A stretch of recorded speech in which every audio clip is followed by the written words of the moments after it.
would you please do me the honor of introducing Wajahat Ali?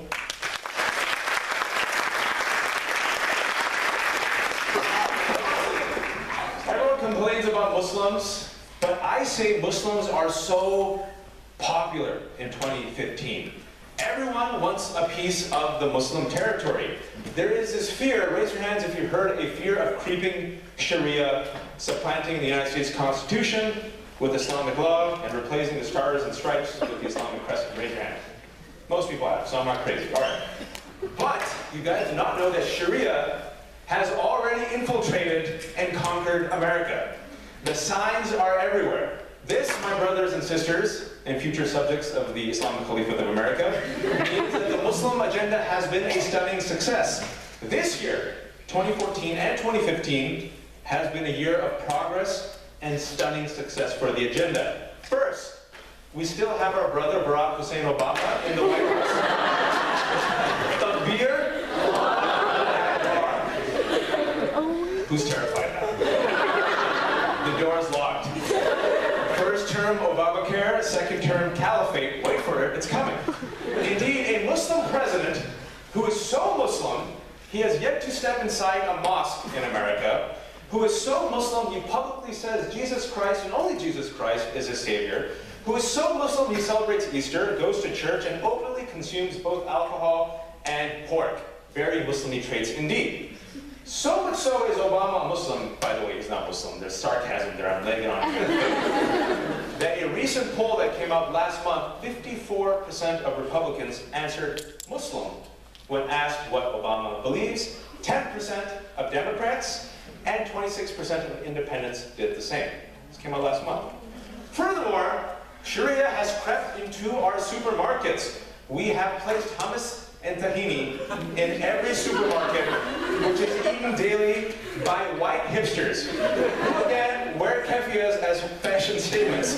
Once you win over white hipsters, you win over the world. Thank you, white hipsters. We could not have done it without you. Sharia has also taken over New York public schools. In 2015, the city will recognize Muslim holidays of Eid al-Fitr and Eid al-Adha on the official school calendar. Quote, Mayor Bill de Blasio caved to Islamic supremacist demands and added Muslim holidays to the school calendar. The only Muslim holiday that should have been added was September 11th. Quote, end quote, responded anti-Muslim blogger Pamela Gillett. New York will be renamed, quote, New Yorkistan, according to the blog creepingsharia.com. Not making this up. They are, of course, correct. Of course, that's exactly what's going to happen. And this, of course, means that Christmas will no longer be celebrated, and neither will Hanukkah or Kwanzaa. Sorry, sucks for you. Also, the Star Spangled Banner will be replaced by the latest Bollywood hit of the month. She's happy about it. And that got 6 snaps. If you're the FBI, look in that direction. But what people don't realize is this will spell massive confusion for Muslim students who will have no idea what day to take off for Eid. If you're a Muslim, you understand this completely. Yes, it's true. You have 2 children, you know. I might have to take Monday off, maybe Tuesday. Other kids are like, what are you talking about? Like, it's my religion. Some people look at the moon, some people look at the computer. We're crazy. Speaking of schools, Muslims are also taking over the accursed college campus of Duke University because Muslims tried to implement the adhan, which is the call to prayer. You guys know about the story? Oh, yeah. Yes. Cursed Blue Devils. Awesome crap for everyone. Duke recently allowed the adhan, again, the call to prayer, every Friday from the bell tower to accommodate their diverse religious community, which includes many American Muslims, much like Imam Abdullah Tepali and his students. However, they abruptly changed their decision. Why?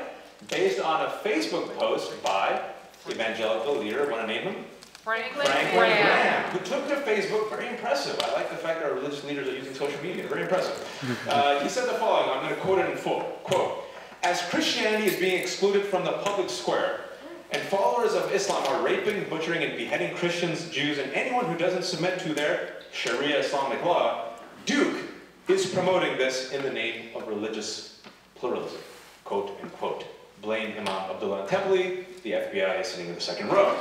Graham, the son of evangelical icon Billy Graham, has called Islam in the past a, quote, very evil and wicked religion, and has said that Obama was born a Muslim, duh, and that radical Islam has infiltrated the United States government. Okay, so we're going to chalk the Duke Adan controversy as a draw. That's not a win, it's a draw. But here is a stunning success. Muslims have established in the South, quote, no-go zones, end quote, in America. Specifically, quote, in the West, non-assimilationist Muslims establish enclaves and carry out as much of Sharia law as they can, without regards for the law of the democratic countries which provided them a home, quote, end quote, according to Louisiana Governor Bobby Jindal. All right, A+. That was a little too enthusiastic, but yes. Bobby Jindal. He is, of course, correct. This is true. Duh, no-go zone. I just went to one. Hummus Cafe? Yes. Dude, that's about as Sharia as it gets. And I passed by another one, Jasmine Cafe, right here in North Carolina. Just saying it, you know, you guys are doing it. And they have also converted many people as well. Who? White hipsters. Thank you, white hipsters, making it easy for us since 2001. There's also Bosphorus Restaurant and Tallulah Restaurant, which have helped in this regard. Thank you, Turks.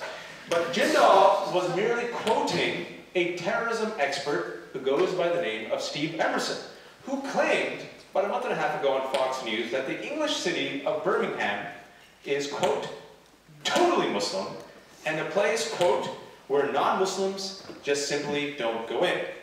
Tell that to the 75% of Birmingham that is Muslim, not Muslim, just saying that. Prime Minister David Cameron responded by nearly choking on his porridge and said, quote, this guy's clearly a complete idiot, quote, end quote.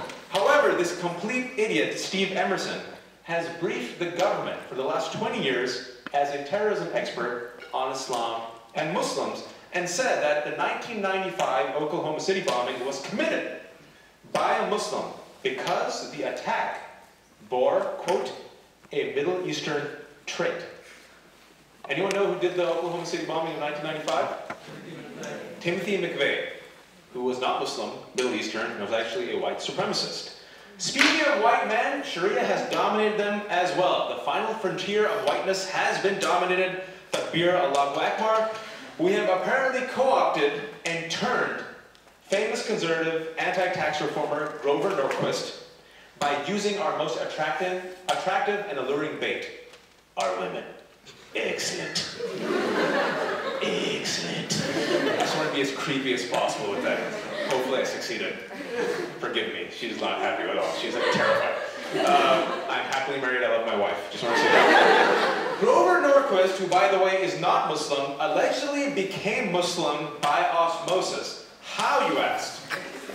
He married a Muslim woman. So, any of you out there who are dating any non-Muslims who are dating Muslim women, watch out. Islam just creeps on you, especially if you marry them.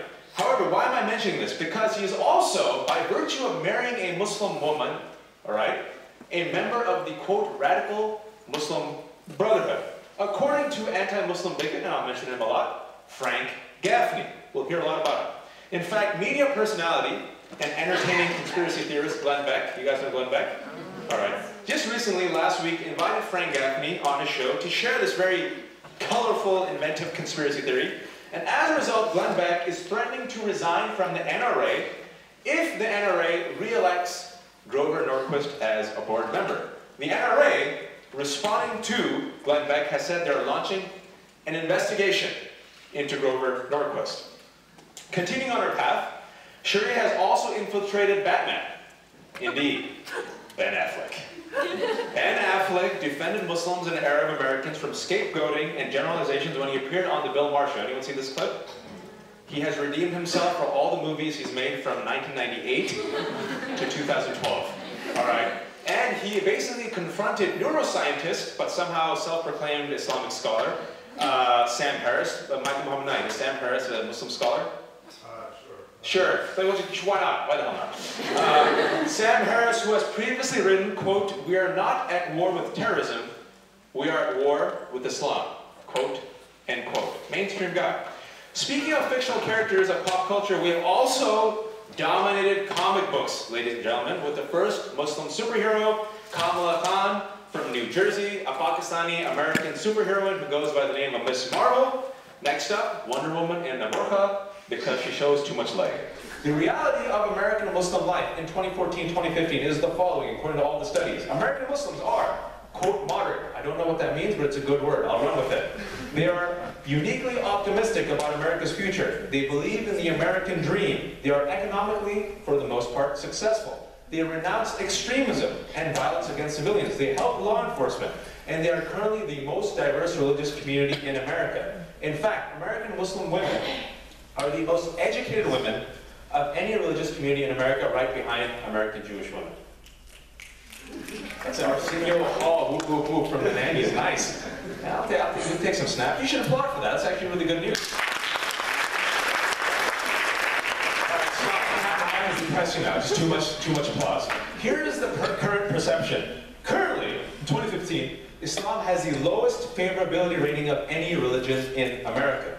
According to a time poll that came out about 2010, a third of Americans don't want a Muslim sitting on the Supreme Court or a Muslim as president. Too late. He's not Muslim, right? Calm down. He's not Muslim. But what happens if he was Muslim? Would it make it any less American? Think about it. Anyway, there are 5 times right now in 2015 as many anti-Muslim hate crimes as there were in 2001. There is an increase in bullying against Muslim children in schools, especially for those women who wear the hijab, the head covering. And just to put it in context, I was born and raised in this country. The worst thing I ever got when I was growing up was they called me Gandhi, which in hindsight is a compliment, if you think about it. Also, recently, Molly White, a state senator from Texas, asked American Muslims who were visiting her to pledge allegiance to the flag. Interesting.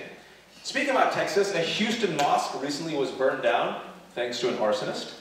And more than a quarter of Americans and nearly half of senior Protestant pastors say that the ISIS, the Islamic State, offers a true representation of Islamic society, according to a pair of new surveys coming out last month by Lifeway Research. All right, let that sink in. Also, 3 American Muslim students, who you know very well, were recently shot and killed, quote, execution style, by their neighbor, Craig Stephen Hicks, a self-described, quote, gun-toting atheist whose ex-wife said showed, quote, no compassion at all for other people. The victims had names, they had lives, they had friends, many of you were their friends, they had families, they had futures. They are Dia, Yusur, and Razan. They were part of your community, and now they belong to the world and to the stars. Let's talk about the current state of America. Right now, in 2015 America, we have the highest recorded number of active hate groups according to Southern Poverty Law Center. More than 1,000. Now this is interesting. The major rise in these hate groups is due to 3 following trends. Number 1, radical anti-government groups. Number 2, anti-immigrant groups, or nativist groups. And number 3, anyone want to take a guess? Well, someone, I just heard. White supremacist groups, all right? Now, the reasons for this surge, if you will, especially in the past 10 years, is the following. Number 1, the economy. Widening income inequality and the recession of 2007-2008 caused a climate of, they say, disruption and anger. So the income inequality, loss of jobs, the recession, economic disruption was one major reason. Number 2, changing racial dynamics. This country is going to become a minority country in about 3 decades. Number 3, as a result, some people say the election of Barack Hussein Obama is also a symbol of the fact that this country no longer represents my America, according to this group that is rising in the hate categories. Also, 9/11 happened. 2 towers fell, brought down by violent extremists about 14 years ago. Also, in 2010, right before the midterm elections, there was something called the Ground Zero Mosque controversy in New York. Anyone remember this? Okay, the Ground Zero Mosque was neither a ground zero nor a mosque. However, it was a manufactured controversy that went from a local issue, that actually went from a non-issue, to a local issue, to a national issue, to an international global controversy in the summer of 2010, again, a few months before the midterm elections, that led to a major spike in anti-Muslim incidents and also threaten national security as well. I'll give you examples. And also, let's be real, violent extremists exist. In the past year, what we've seen is the rise of certain groups such as the Islamic State, otherwise known as ISIL, otherwise known as Daesh, otherwise known as the impotent caliphate of Abu Bakr al-Baghdadi, right? And we see sensationalistic violence and beheadings, which have catapulted quite literally on the headlines, which have had a very direct impact on this anti-Muslim trend, okay? So I'll give you I'll map it out for you, but this is the core reasons why we're witnessing the rise, especially in the past 14 years, of this sudden anti-Muslim sentiment. Everyone's like, where did this come from? Where did this come from, right? However, my research and our research shows that the two core persistent reasons for anti-Muslim bigotry, and you can actually chalk this up to most bigotry, is the following. Number one, ignorance, all right? Number one, ignorance. Number two, media depictions. Number one, ignorance. Number two, media depictions. I want to spend a moment on ignorance because a lot of people, it's very easy to say, oh, like especially when I started off the talk, I said, you know, I traveled to Muslim majority countries, and many people ask, you know, why does America hate us? It's very easy to sit back and see some of these horrible things I've said and say, oh, America possesses a malicious heart towards Muslims, right? Like people are born with this innate hatred, it's taught. The research shows that's not true. It's not malice, I'll repeat, it's ignorance. I'll give you an example. About 3 or 4 years ago, Time magazine did a poll, and it said that 60% of Americans say they do not know a Muslim. When did Muslims first come to this country? 1500s. Let that sink in. When did your family come to this country? Let that sink in. Also, studies show that the information that people do get about Islam and Muslims, whatever Islam means, they get mostly from our teacher, mother, and secret lover, the television. That was a Homer Simpson quote, by the way, for those who are old enough. And overwhelmingly, those images are positive or negative? Negative. But there's also a history, and I want to ground this in history very quickly. There's always a marriage between media misconception and political propaganda, all right? So let's take a DeLorean. Anyone know that pop culture reference? Anyone? Raise your hand, please. Thank God, I'm still relevant. Okay. I really feel like the day no one knows Back to the Future references, like the day of Yom Al-Qiyamah, like the day of judgment. It's gonna happen right there. I dropped a DeLorean reference to high school students that just stared at me, and like the teacher behind me was like, they don't know. I paused my entire talk, which was like, I was on a totally like solid train of thought, and I just gave a 10-minute lecture on Back to the Future, and I admonished their parents for being horrible parents for not teaching them the importance of Back to the Future, much like now, but I digress. Let's take a DeLorean back to 1095. What happened in 1095? Someone not named Michael Muhammad Knight. The Crusades. It's a sharp crowd. Pope Urban II launched the Crusades to what he said to reclaim the Holy Lands from the infidels. It was a use of religious language for sake of political ambitions. The use of religious propaganda to justify and inspire the engines of war. Nothing new. We've seen this happen. We're seeing this happen, and we'll see this happen again. Why do I mention it? There's a famous poem called The Song of Roland. Anyone read it? No. One person. Sharp crowd. That's the no-go zone. Okay. Song of Roland is an 11th century, right? Crusade was what? 1095? Song of Roland. 11th century poem rendering in verse an 8th century battle, which is a staple for Western lit classes, right? It's seen as a masterpiece of epic drama. It shows how Muslims slaughtered 20,000 soldiers in Charlemagne's army in medieval Spain. They even killed Roland, the Roman emperor's nephew. And of course, Charlemagne exacted revenge by routing the entire Muslim army, according to the poem. Except, this did not happen. What really happened was that the battle was in 778, and the killers weren't Muslims, they were, anyone? Christian Basques, furious at Charlemagne for pillaging the city of Pamplona. At the time, Muslims actually had relatively good relations with the Christians. So God bless media propaganda. Now this Islamophobia, like I said, does nothing but adds poison. I believe there's legitimate criticism, debate, discussion, critique about religion, race, ethnicity, politics. There are also real problems with violent extremism. It exists. There's no doubting it. I don't sugarcoat it. But this is America. And it allows us a space to debate, criticize, engage, disengage, agree, disagree, and we should encourage a healthy dialogue, especially at UNC. However, I want to ask this question.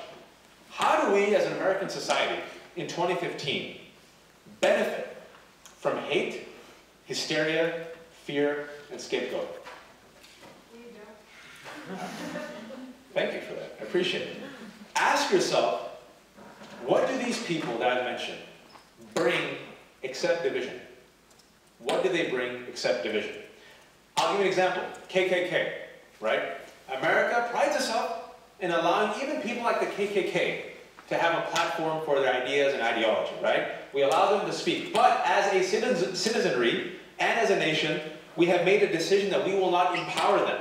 We will not give them a platform for the hate, or we will not give them a megaphone.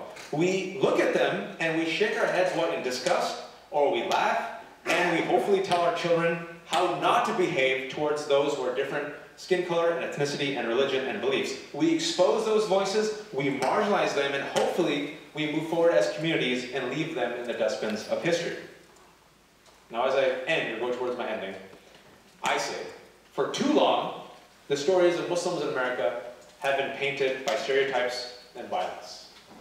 Fundamentalism and fear. The prince and princesses, the kings and queens of our communities are no longer mentioned. There are no more Muhammad Alis, no more Hakim the Dreams, no more Abu Bakr Siddiqis. We have been replaced by Osama bin Laden and Anwar al-Awlakis and Abu Bakr al-Baghdadis. And I want us to be like Bugs Bunny and not Daffy Duck. Do you guys know who Bugs Bunny and Daffy Duck is? Yeah. Thank God. If you did not know, I would probably punch myself in the face. So what do I mean?